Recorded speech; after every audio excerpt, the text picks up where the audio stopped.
आदित्य बचपन से ही फिल्मों का दीवाना था। जब भी वह किसी हीरो को पर्दे पर देखता तो खुद को उसी जगह खड़ा हुआ महसूस करता।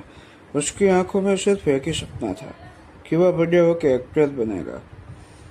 लेकिन एक समस्या थी, उसकी पर्सनालिटी वैसी नहीं थी जैसे लोग एक्टर के अंदर देखते हैं। आदित्य बहुत शर्मिला था, लोगों के सामने ठीक से बात भी नहीं कर पाता था। स्कूल में जब उसे मंच पे बुलाया जाता तो उसकी आवाज़ कांपने लगती। लोग उसका मजाक उड़ाते और कहते, तू एक्टर बनेगा, पहले बोलना तो सीख ले। ये बातें उससे न ही अंदर से तोड़ सकती थी, न ही उसके सपनों को। एक दिन उसने तय किया कि वह अपनी कमजोरी को अपनी ताकत बनाएगा। उसने आईने के सामने खड़े होकर रोज अभ्यास शुरू किया। वह अलग अलग किरदार निभाता, डायलॉग बोलता, चेहरे के हाव भाव बदलने की कोशिश करता। शुरुआत में सब कुछ अजीब लगता था, लेकिन धीरे धीरे उसमें बदलाव आने लगा। आदित्य ने थिएटर ज्वाइन किया। पहली बार स्टेज पे आते समय उसका दिल बहुत तेज धड़क रहा था, लेकिन उसने खुद से कहा, अगर आज मैं डर गया तो मैं जिंदगी भर डरता ही रहूंगा, कुछ नहीं कर सकूंगा। उसने हिम्मत जुटाई और अपना किरदार निभाया। भले ही वह परफेक्ट नहीं था, लेकिन उसकी जो कोशिश थी वह सच्ची थी। समय के साथ उसकी पर्सनालिटी बदलने लगी।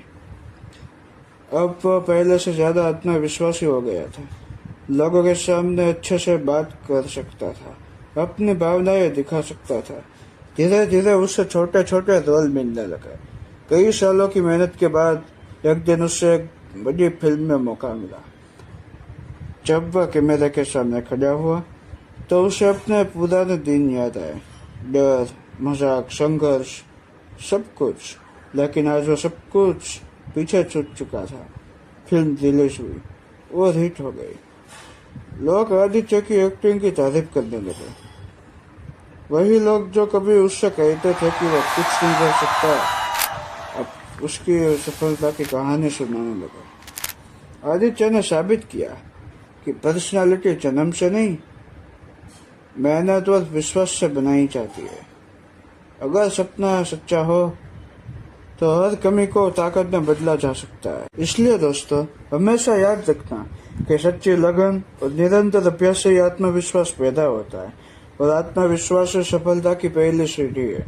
लोग हमारे सपनों को तोड़ने की कोशिश करते ही रहेंगे, लेकिन अगर हम खुद पे, अपनी कला पे और भगवान पे विश्वास रखेंगे तो पूरी दुनिया भी अगर हमारे दुश्मन बन जाए, हमें अलग कर दे, तब भी हमारी ही जीत होगी। जय श्री राम।